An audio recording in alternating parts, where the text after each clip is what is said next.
Here's a student loan tip for Parent Plus borrowers. This one's going to save you 15%. If you're new here, I'm Jay Fleischman, the MoneyWise lawyer, and I've been representing people with student loans and other debts for 30 years. So if you've got debt problems, make sure to follow me. This tip works for any federal or private student loan, but I'm focusing on the Parent Plus loans today. Parent Plus loans are federal student loans that parents take out for their child's undergraduate education. If you're going to take out a Parent Plus loan after June 30th, 2026, you will not have access to any income driven repayment plans, even if you already took out a Parent Plus loan before then. And without access to an income driven repayment plan, you lose all forgiveness options. So your goal becomes paying the loans back as fast as possible, because the longer you take to pay the loans back, the more you pay in interest overall. So let's work with the Parent Plus loan that you take out for this year, 2025-26. The loan comes with an interest rate of 8.94% fixed, plus an origination fee of 4.228%.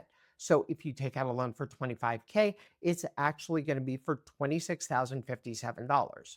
You can defer payments for the 6 months after the student drops below half-time enrollment. So assuming this is a loan for freshman year, you won't have a payment due until December 2029. And that sounds great, but at 8.94%, you're paying $2,329.50 a year in interest alone.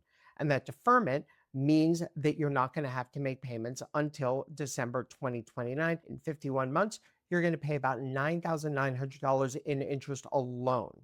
So if you wait until the payments are due, that interest is going to capitalize. It becomes part of principal, and new interest accrues on that new higher principal balance. So you're going to enter repayment owing $35,957. Repay that over 120 months, and it sets you back about $480 a month. And assuming that you make all of those payments on time, you're going to spend $57,600 on a $25,000 loan. But let's say you're going to do it the smart way and you start throwing $200 a month at the loan from the jump.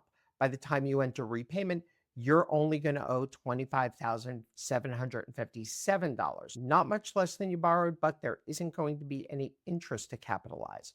Your monthly payment plummets from $480 to $325. And after 120 months, you will have spent $39,000. Add the $10,200 that you paid every month, $200 a month during that deferment, and the total that you're going to spend is only $49,200. It's still a lot of money, but it's 15% less than if you had ridden out the deferment. Sometimes it's not about the debt, it's about the way that you deal with it. If you've got any federal student loans, private student loans, or any other debt whatsoever, as always, get in touch. You know where to find me.